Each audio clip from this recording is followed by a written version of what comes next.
Hello everyone, welcome to my channel. Today we are starting a brand new episode called Frankentone. Our goal is to use as many plugins as possible. The rule is to have one section, pre-effects, post-effects, maybe only one pedal, one amp, the cab section, but only that. We're not gonna explore the plugin to its full depth. We will only use one thing and come up with a tone. It's gonna be quite freaky, maybe really good, maybe really bad, but you're gonna be the judge of that. Let's start.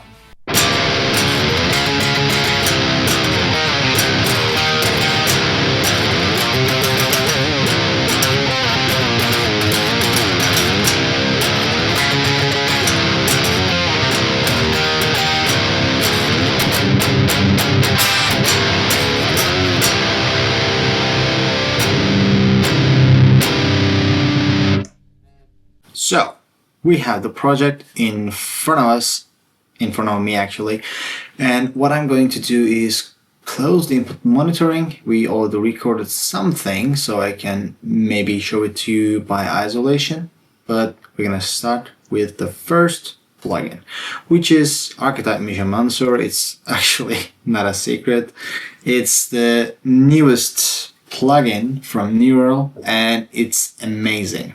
What I used here is actually the compressor. What I was trying to do here to control and tame the chugs, I usually have a bit of compression, like always, before and after.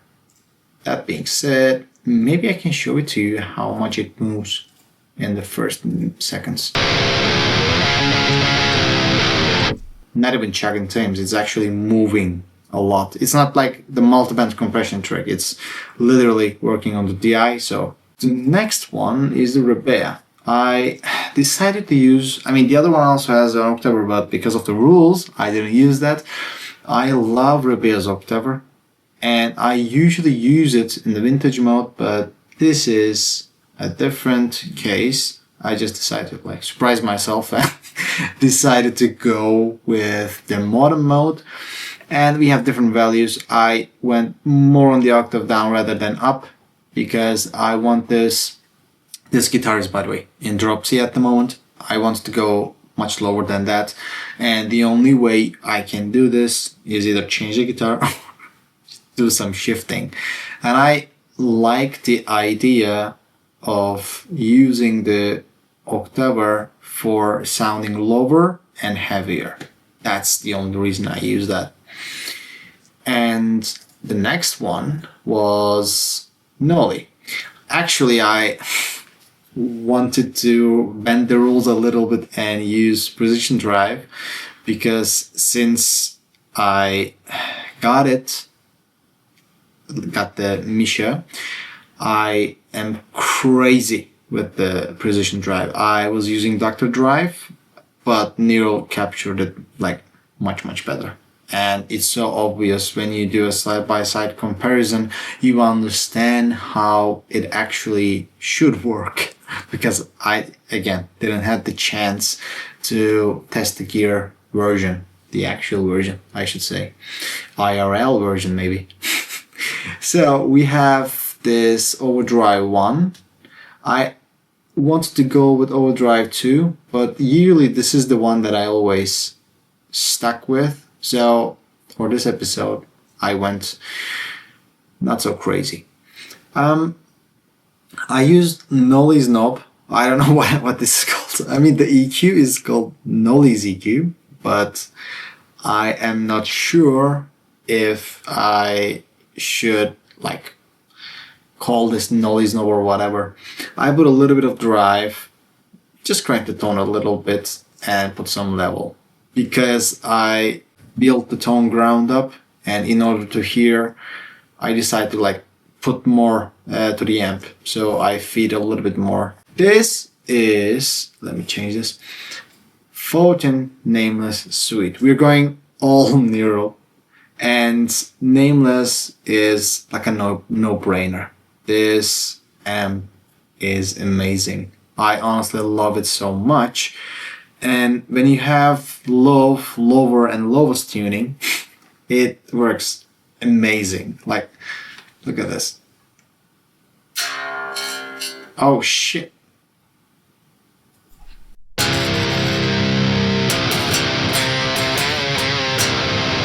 Let me close the October and show you the whole thing.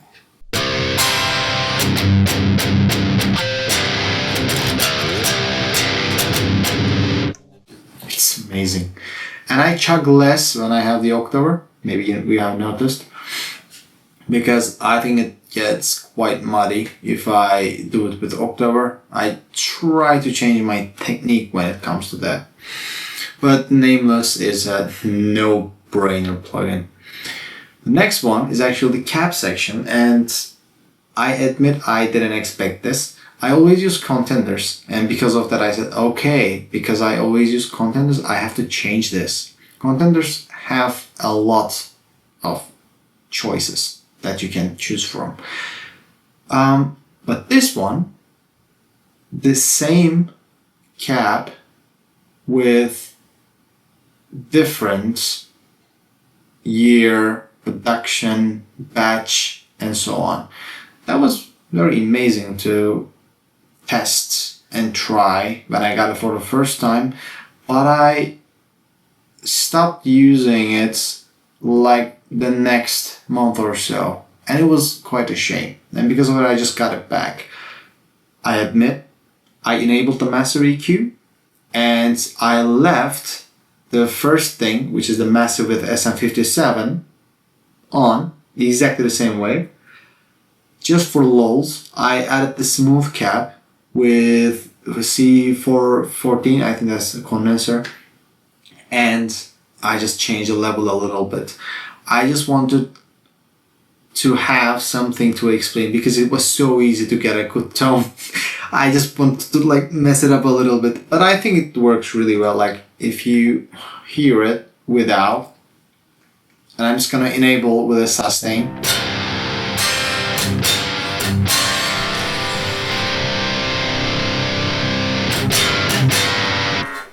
Of course, volume is also changing. I am aware of that, but I think you can easily pick up the tone changes here. And I made it brighter because I thought I should add a little bit more presence here. And I think it went really, really good. And finally, it's a surprise secret thing. We have actually something to do, but I'm not quite sure if it's gonna be really, really big. The EQ part.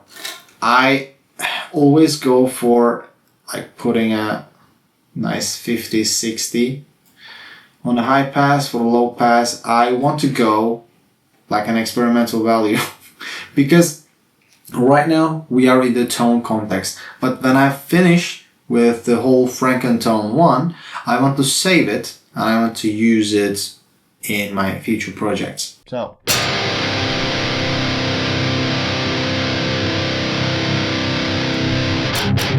I want to keep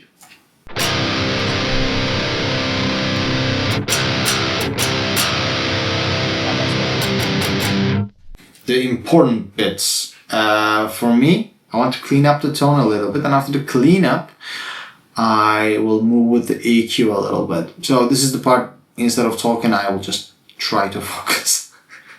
So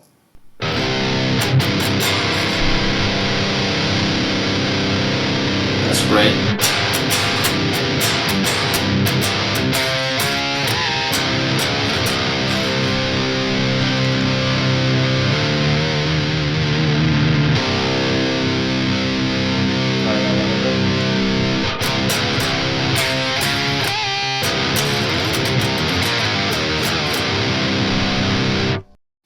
Let's work and increase the 4K.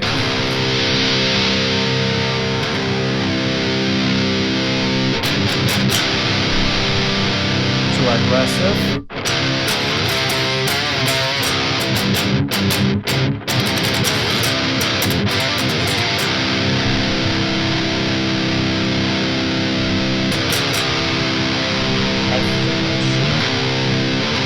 Yeah, it doesn't add up because, of course, with the low pass, I cut so much, it's not gonna add up. And I think I cleaned enough to not touch low pass. At this point, this doesn't make too much sense. 8K is the most important one, in my opinion.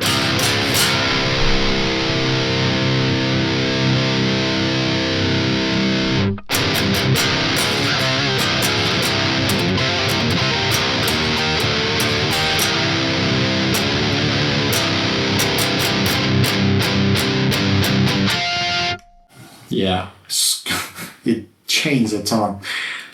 Maybe around 1K, let's hear it.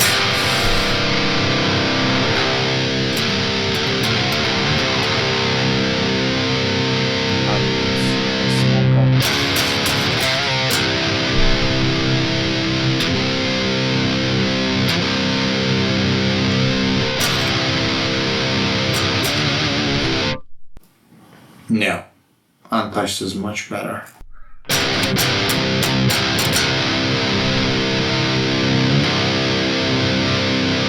This sounds great.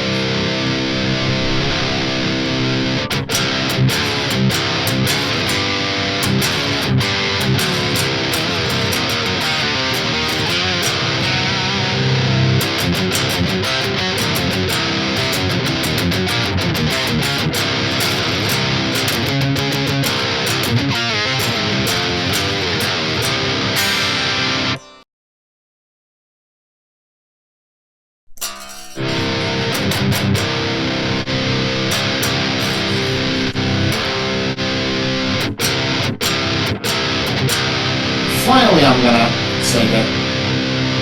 Bit of it back. Yeah. And that is my final tone. I only got the EQ part for you, I know, but again, comment it down if you like to see the whole thing, how I come up with it. It's really experimental, guys. I literally just thought about a plugin, put it, and removed everything. I just thought about what should I use in that particular suite and enabled that. And after that, just worked on and on and on until I got this. And I think it sounds great.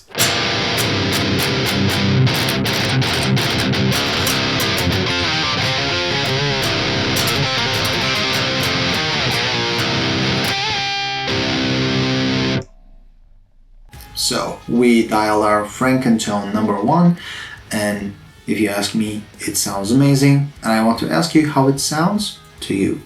Put that in the comment section. Also let me know if you'd like to see a documentary style, the whole process bit by bit kind of summarized, or alternatively something like this. Of course, the EQ part was a little bit surprising because I kind of forget, and I was also planning to include that in the video. That's how I just started rolling. Just let me know which style is better. Play and talk about what the hell did you do, or the whole process. We just discovered together the whole thing. I'm Yasin. Thank you so much. You can find this tone in the link in the description and the comment section. Join along, download the tones. If you have all the plugins, it means that you have all the tones. Think that like a Pokemon collection or something. Actually, since I don't do any collection stuff, I shouldn't talk about collection, but maybe I'm doing plugin collections at this point. So I don't know. It's like you will probably have part of the equation and you can always fill in with whatever you have. It can be something that you feel safe with, like a 5150, or maybe something quite different. If you never used a dual rectifier, you can just put that in. That will be your decision. And I want to see you on the Frankentone number 2, where we discuss what the hell we're gonna dial next. Thank you.